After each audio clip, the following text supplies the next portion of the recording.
I'm so glad I didn't come up right after our first song. I was all choked up by seeing all those photos of some people that I truly loved and miss so much. So good morning to all you sitting here in the sanctuary, and to those at home who are joining us through live streaming. If anyone is present or viewing for the first time, we welcome you and hope you'll join us again. After the service, our ambassador, Stella Wilbur, will be in the back with an informational packet and mug. Is Stella here?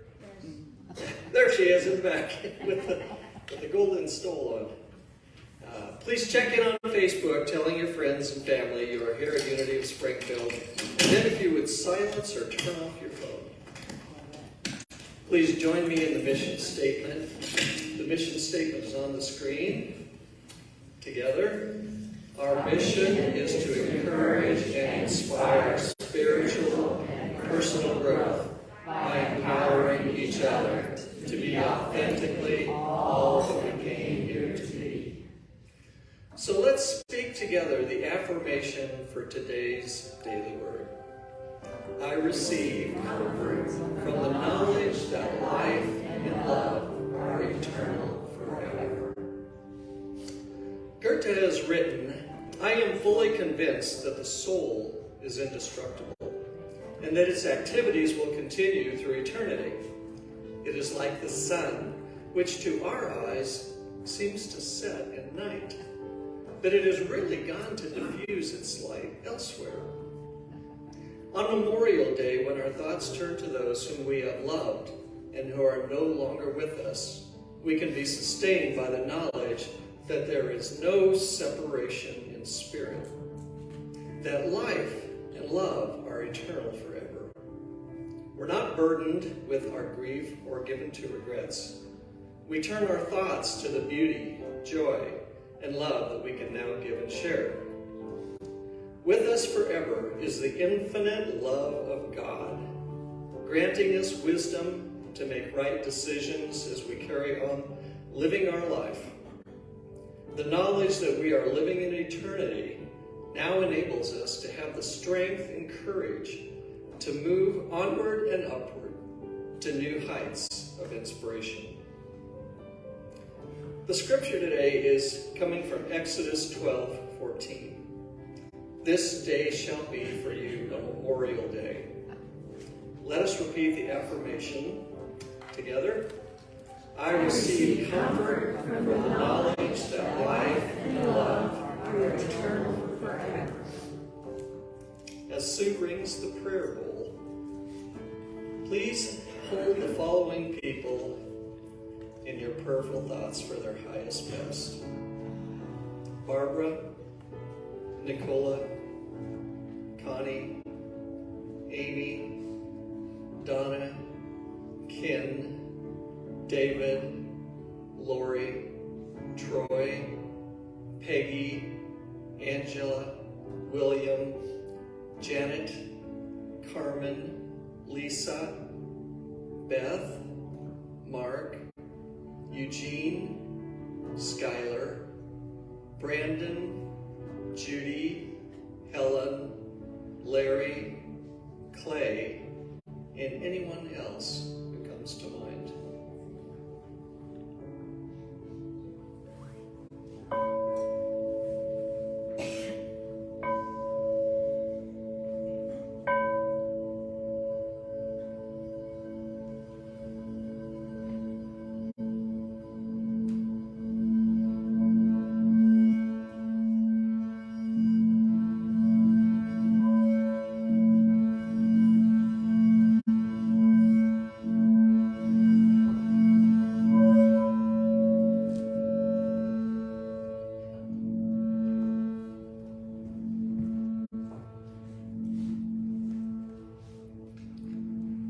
Take a moment to feel the sounds and vibrations from the prayer bowl, calling us to still our minds and focus on the Christ Spirit within us. Take a deep breath, hold, and exhale. Place your hand over your heart to feel it beating as God breathed life into us. In your heart, God is there. Love is there. Take a deep breath. Hold and exhale. As you begin to relax, focus on the crown of your head, relaxing as you move down to your eyes, your ears, lips, tongue, and jaw. Relax your neck and shoulders. Release any remaining tension in them. Follow your attention down your arms, your elbows, wrists, hands, fingers, always picturing relaxation taking place. Relax down your spine, your lower back. Relax your thighs,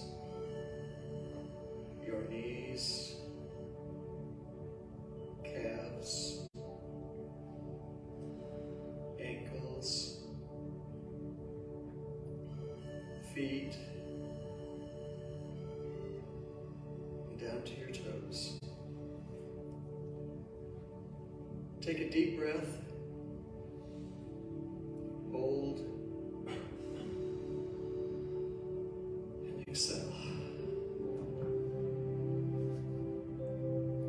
We affirm health, guidance, security, loving relationships, and peace of mind for all the persons on our prayer list, and also for ourselves, our families, friends, and neighbors. Our prayers for peace, happiness, joy, and abundance embrace our spiritual community, our city, our state, our nation, all nations. We visualize peace among all people, all countries, and all governments.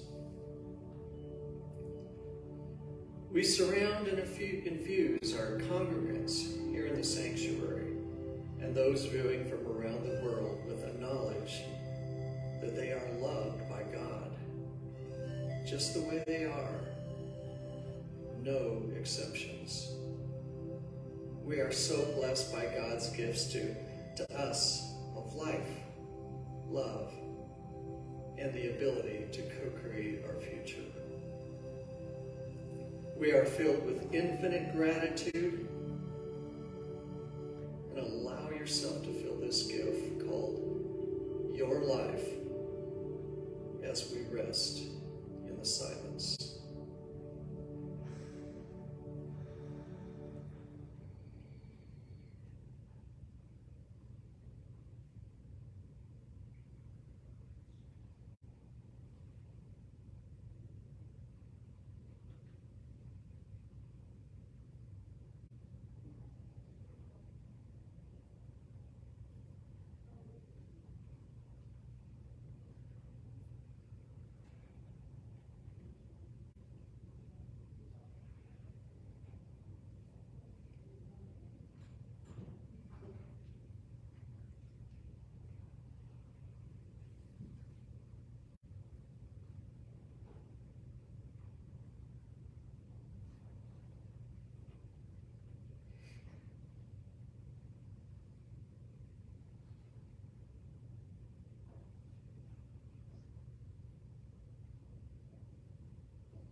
Well, good morning. Good morning. Those of you who didn't go away for the weekend, huh? It's good to see everybody here. I think it's interesting that here we are on Memorial Weekend, and of course today is Andrew's birthday. We celebrate life and we celebrate death. We celebrate birth, and Rachel and Greg Lee are actually at the hospital right now, getting ready to birth. So yay! I just love how this all works. So this weekend obviously is Memorial Weekend, and it's a weekend that we traditionally honor those who have given their lives in service to our country. It was a great pre-video cat, really honoring those who have given their lives. We take time to stop and to remember them, and to give thanks not only to them, but to all the families who have been affected by their losses. I mean, they gave their lives in service to our country and to our freedom. And for that, we are grateful. Yes? Yes.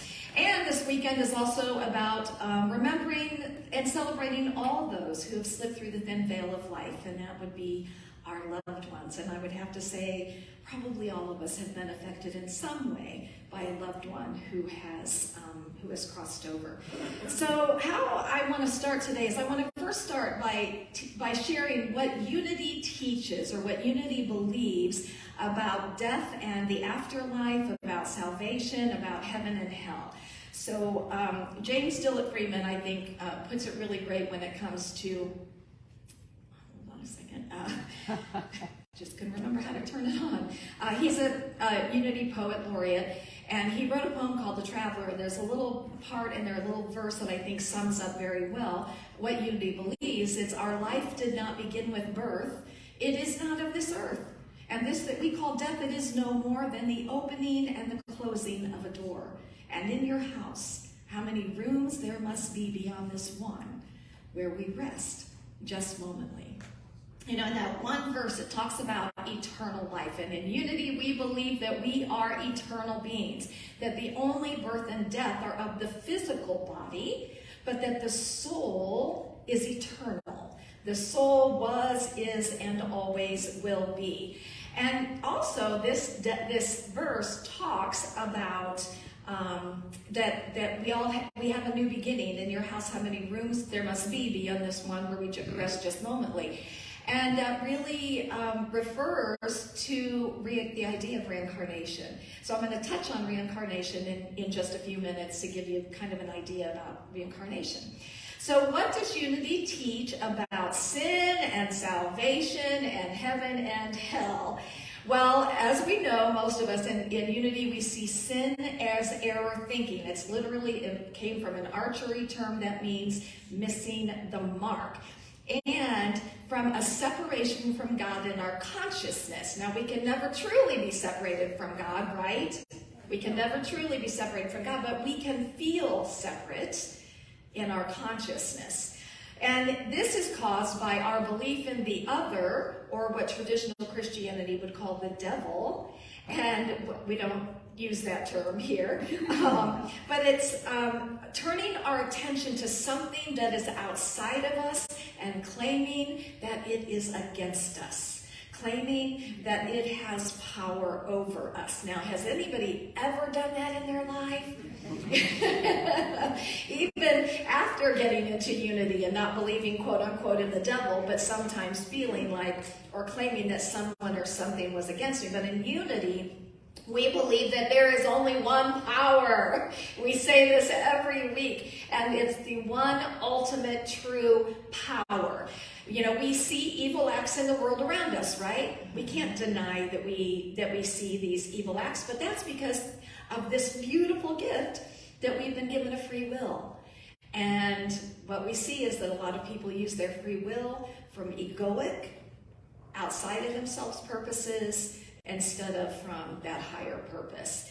But that which we call God, and God is synonymous with love and with light, it will always overcome evil. Light will always overcome the darkness, and that, my friends, is a fact. It will always overcome evil. It will always overcome the darkness.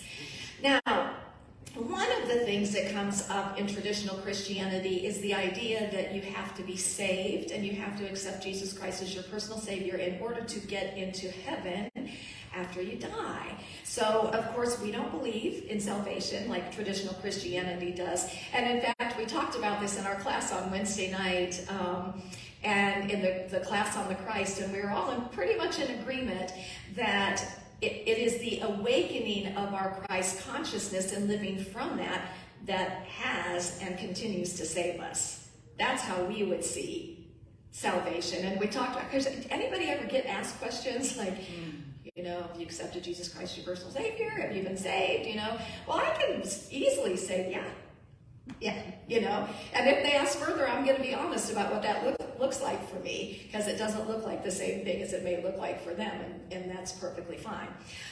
So we don't really use the word salvation and saved.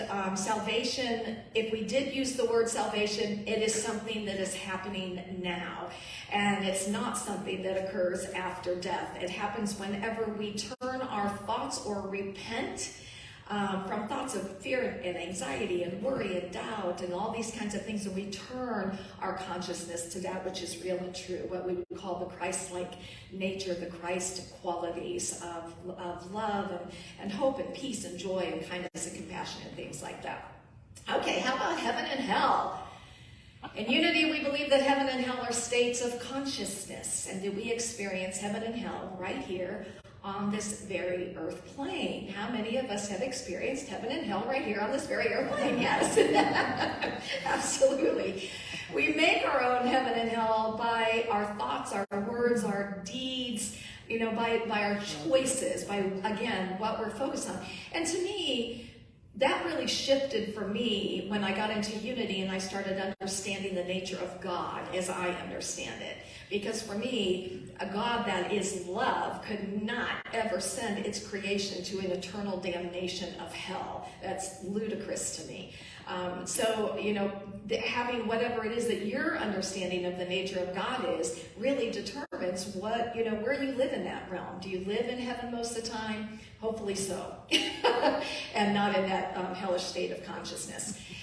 And I'll tell you this, that everything that I've ever read, and I've done a lot of reading, I've done a lot of research on the afterlife, near-death experiences, and just the afterlife, and everything that I've ever read has just talked about this most euphoric, ecstatic experience of love beyond what we can humanly imagine. And to me, that would be the experience of heaven. And I notice I didn't say the place, but the experience of heaven. So, I can easily say that our beautiful friends that we saw, our family members, they're in this experience of heaven. So does Unity believe in reincarnation? Well, a lot of Unity students absolutely believe in reincarnation. James Dillett Freeman wrote a book called The Case for Reincarnation. So here's where this goes for me. When I look at sometimes the unfairness of life, so some people are born into mentally, physically, spiritually, and or sexually abusive environments. Some people come into this world with terminal illness. Some people end up being drug addicts or alcoholics their whole life. Some people die young. Some people really struggle with love. Some people live in areas where there's not enough food and water. And some people are born into loving and caring families. Some people have more than enough. Some people become very successful. Some people get better. They heal from terminal illnesses. Some people have wonderful relationships. And in those things, I have to look at that and think, surely we get more than one shot. Surely there's more than one opportunity for us to experience this thing that we call life. And how many of us have heard about these child prodigies that come in and they can go and play Mozart on the keyboard without ever having taken any lessons. And I love the stories of children who remember who they were in another lifetime, and they're able to go and verify the exact details of what these children are telling them from a past life. So to me, it just makes sense. But here's where I go for this, where I go with this. Whether reincarnation is real or not, I just want to live my best life now, right? We want to live our best life now. And our point of power for living our best life is right here in this present moment. And I really believe that our loved ones want us to embrace life. I believe they want us to be in this thing called life. Because honestly, I think they're doing great. And I'll talk about that in a moment. I want to talk real quickly, well, not quickly, but I want to talk about this process of grief. Grief is not an easy journey, is it? I mean, grief is something that we want to resist and push away. And, you know, I understand that. Grief is the most normal, natural process that we go through. Whether it's when we've lost a loved one through death, or we've lost, or we've had some loss in our life. How many of us have had some loss in our life where we've gone through grief? Absolutely. Not necessarily, it could be a breakup, it could be a job loss, it could be a financial loss, it could be a loss of health, but we've gone through that loss. So first of all, grief is normal. And we can know when it comes to losing a loved one, what we know from a spiritual perspective, which I will elaborate on in just a few minutes, but the physical loss of that person or pet, man, it's a doozy. It is not easy. I like to kind of understand what I'm going through. It helps me to navigate things better. And in his book, Robert Brummett wrote a book called Finding Yourself in Transition. And this just helped me to understand why, when I was going through that grief experience, I felt so lost and unsettled. And essentially what he says is that, you know, we share our daily life with a person or a pet, and we become oriented to them. And when they pass, we become disoriented because we no longer have the physical structure here. We cannot touch them, we cannot smell them, we cannot hear them, and we cannot see them. And I know in my experience, I felt like I had been flung out into outer space and I had no footing. I had nothing, there was nothing that could ground me when I was in that depth of that grief experience. And when people would ask me how I was doing, I couldn't even fake a lie. I had nothing. And my answer to them, and this was my answer, was it just sucks right now. Because that's what it felt, is it just sucked for a long time. And I would remind myself over and over again, you have to go through it to get through it. And that's why I say we want to resist grief.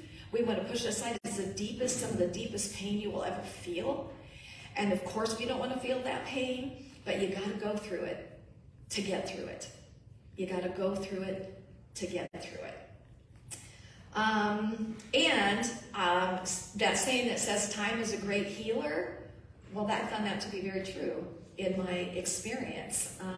The reality is that depth of pain will ease. It will ease. And you will breathe again, and you will smile again, and you will even laugh again, right? All of us who've been, especially through the loss of someone through death, and we've been devastated by that, that depth of pain is no longer, and I would say that depth of grief is no longer what's dominating or navigating our life experience. And I just want to say that if you are going through grief right now, I just want to tell you that there is light at the end of the tunnel. You will not always feel the depth of this pain. It's one day at a time, and sometimes I would say it was 1 hour at a time, and sometimes it was one breath at a time. It was like whatever that next minute could bring.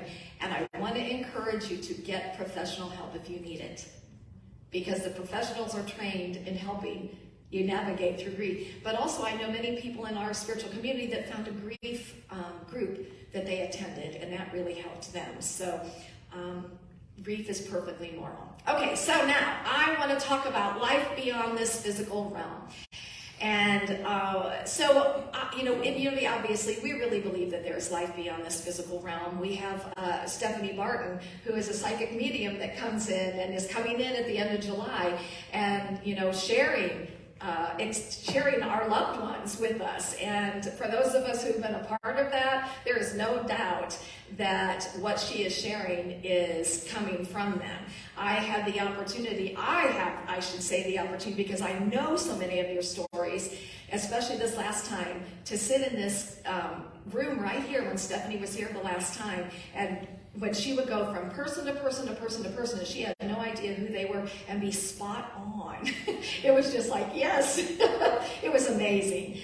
So what I'm going to share with you today is from a book called The Afterlife of Billy Fingers, How My Bad Boy Brother Proved to Me There's Life After Death, by Annie Kagan. And this is her true account of how her brother came to her after he passed away, and started sharing with her his experience of crossing over and his experience of life after death. So I am gonna, and I want to tell you, this book came to me within a few months after my second husband died, and I felt like it was a gift that came to me, because it really didn't take my pain away, but it gave me peace in knowing they're great. they're great. So I'm going to share with you specific excerpts from the book as it is written. And again, I even found as I reread this book this past week to continue to feel that peace, knowing, we just had Jessica Hart who just made her transition, and just knowing that she is so free, and she is feeling the love that she always desired on this side of life. She's knowing now how much she was loved, and she's feeling that love. Okay, so in his book, Billy, the bad boy brother, Billy was a drug addict and an alcoholic, and he never was able to get that under control in his life. So he had a car accident, and he died in a car accident. So here's what he said. He said, the first thing that happens is bliss. At least it was in my case. I don't know if it is for everyone who dies. As the car hit me, this energy came and sucked me right out of my body into a higher realm. And I say higher since I had the feeling of rising up, and suddenly all my pain was gone. I wasn't aware that I was traveling at any particular speed. I just felt light and unburdened as the sucking motion drew me up inside a chamber of thick, silvery blue lights.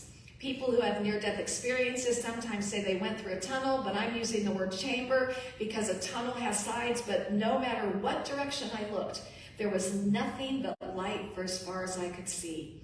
Maybe the difference is I had a one-way ticket and they had a round-trip ticket. Maybe that's why, I guess if like you have a little near-death experience, you're in a tunnel, you're coming back. If not, guys, you're gone. He says, and even though I didn't have my body anymore, it felt like I did, and that it was being healed. The lights in the chamber penetrated me and made me feel better and better as they pulled me up. He says it wasn't just the wounds from my car accident that were being healed. In the first nanosecond that the lights touched me, they erased any harm I suffered in my lifetime, physical, mental, emotional, or otherwise. Now, I don't know about you, but that makes me feel really good for those who have passed over, that all of that is just, it's dissipated. He says those healing lights had a festive feeling, like they were cheering me on, saying, welcome home, son. I can't say how long I was floating up the healing chamber because I no longer have a sense of time, but I can say that the chamber was some kind of cosmic birthing canal that delivered me into this new life. And I've often thought that really, death and life, it's like we come through the tunnel, sorry, but we do, when we're born, unless you have a C-section, but into the light. And it's kind of the same thing when we pass, that, we go through this tunnel and we go into the light. I think it's so beautiful. Being with someone who is making their transition to me is one of the greatest honors of my life. And having gotten to be there for numerous people, including my mom, that was just an incredible, incredible experience, and you for your mom. So he says, I want you to know there's nothing hard or cruel for me anymore. I glided right from the chamber out into the glorious universe. And although I can't exactly say anyone was here to greet me, as soon as I came out of the chamber, I felt a divine presence. kind, loving, beneficent presence, and really, that was enough. And in addition to the divine presence, I felt beings around me. And we talk about this. Higher beings, I guess you would call them. I can't explain why I'm using the word beings and not the singular. I just know that there's more than one. I can't see or hear them, but I can feel them moving about, swooshing by, doing different things. And although I haven't got a clue what these things might be, I'm guessing that floating out here in space is euphoric instead of terrifying, because I'm being attended to by these beings. And again, this is that reminder that we've talked about before, that we have help, my friends. Call them angels, call them your guides, whatever you want to call them. There is something that is specifically here for you, and it's not just a one something, it's many beings. I mean, how many times? And I think about Lorna Byrne, who talked about, she has the book Angels in My Hair, that there are multitudes of these beings that are here for us, for you individually. I mean, have you ever really stopped and let yourself sink into that knowing? You're not alone in doing this, but you have to ask. They can't just interfere. That's free will. You ask every single morning when I wake up. First thing is, good morning, God. Good morning, my angels and my guides. Thank you. I invite you fully into this day. I mean, it's the first thing that is in my head when I wake up. I want them active in my life today. How about you? Yeah. So invite them. Talk to them throughout the day. And you may not want to talk when you're out, like, with other people, like, but you can talk in your head. They can hear no matter what, So, and here's what I can tell you too, and I will share this another time. I have no doubt that my guides literally got me out of two particular, potentially very harmful situations that I knew as soon as they happened, like, oh my gosh, wow. Something was there for me. So have we all either had thoughts that have come to us and we're like, or an idea that we know didn't come just from our head, or we knew some guidance? Yes? That's your angels, that's your guides, that's those higher beings. Be in relationship with them. I can't stress that enough. Okay, to go on. Billy says, even though I don't have my body anymore, I do still feel like an individual, and I think this is important for us to know. So much for disappearing into a sea of bliss. Don't misunderstand, I'm deep into the bliss experience, but I definitely haven't disappeared. And right now, I'm watching my whole life from birth to death. I'm looking here, looking there, fast forwarding, rewinding, zooming in and out. I see the paths I took and the ones I didn't. I see where my genius was and where I might have done better, but I don't feel moralistic or judgmental about any of it, though. It just all seems interesting. But what's really cool about this hologram feature that he talks about is, you know how sometimes you think to yourself, what if? What if I had taken this path? What if I had gone to school? What if I had moved somewhere? What if I had married this person? He says, I can live out all of those what ifs, what all of those what ifs would have brought me. I can follow all the different paths I didn't take when I was alive and see how it turned out. But what's surprising, though, is that it doesn't seem like one way is more valuable than the other way. Isn't that awesome? And to me, it's that thing where you can't get it wrong. You really can't get it wrong. Whatever choices you make, it's feedback. You get feedback, right? From the choices you make. If the feedback isn't so good, maybe make a different choice. The feedback isn't good in a relationship, might want to make a different choice. Feedback isn't good in a job environment, might want to make a different choice. Feedback isn't good in how your body's doing, might want to make a different choice. It's all feedback. So you can't get it wrong, so don't worry. Quit worrying, okay? Quit worrying so much, okay? You guys are not responding to this quit worrying thing. Are you wanting to hold on to worry? No. Okay, what does worry do? Yes. Yes. Did you say shift? Shift.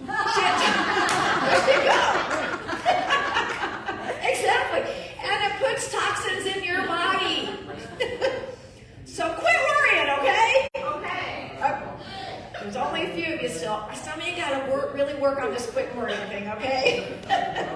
Okay, he goes on to say, everything looks so much better now than it did then. Okay, so remember, he was a drug addict. It's like I'm on some kind of drug, but it's not like any other drug I've ever taken. It's very pure and much more wonderful, and there are no side effects, and it's not illegal. But he said, I think this so-called drug is really the divine presence and then its immediate relatives, those higher beings. Why do I say this? Because there's no question in my mind that there are beings in the atmosphere around me, wise, kind, super evolved beings whose custody I'm in now. And what I can say is that the higher beings seem to have particular attributes of this divine presence. This presence, the limitless light that fills the universe everywhere. I love that. The limitless light that fills the universe everywhere. Now there's no spot out, and that doesn't leave you out. This limitless light that fills everything. Its personality contains every good quality you can imagine. Perfect wisdom, yes. Tender compassion, yes. All-encompassing love, definitely. Whatever qualities come under the heading of benevolence, that virtue is right there in the light. It's different with these higher beings. They're more specific, more personal, like the divine presence is focused through a prism. And the colored rays that come through the prism, these are the higher beings. And I can say most adequately that at the center of everything, the center of everything is an energy, an immaterial material, for the lack of a better word, that all identify as love.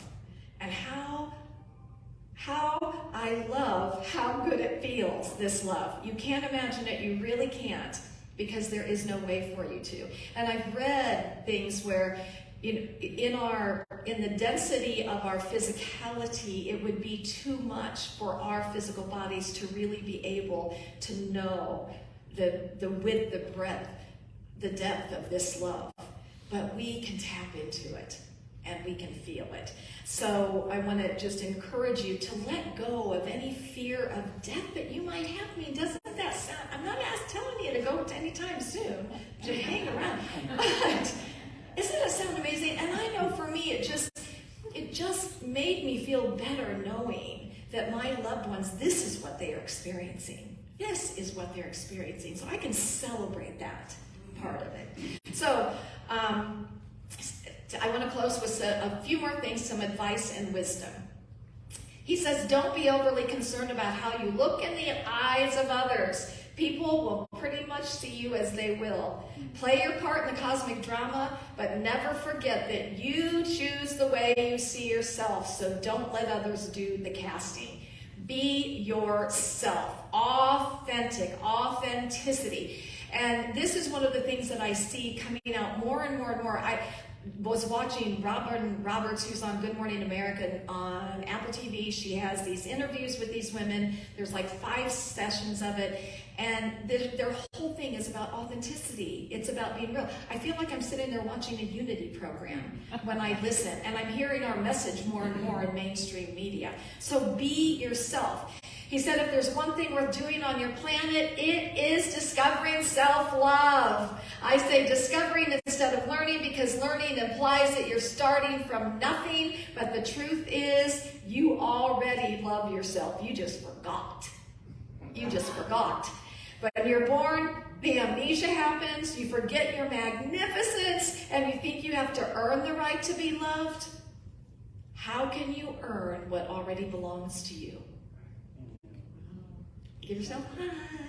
Go ahead, give yourself a hug. Love yourself. Okay, some of you didn't do it, but that's okay. Gotta work on worry. Worry is your homework, and self-love. Yeah, self-love. Okay. She said, if there's a secret I could whisper that you could keep, it would be that it's all inside of you already. Every single thing you need. Earth is just a stopover, a kind of game. Make it a star game. And if I could give you a gift, it would be to teach you how to stay free inside of the game, to glorify yourself inside, beyond the rules and the drama, so you can dance the dance of the game of life with a little more rhythm, a lot more abandon, and a little more shaking those hips. What? Says humans don't usually get to experience the full magnificence of their lives while they're living it because we get caught up in the ideas. Lots of ideas and lose sight of the miracle that our life is. So in absolute closing, embrace this life, my friends. Live your own authentic life. And the time is now. And so it is, and so it shall be. And namaste. Namaste.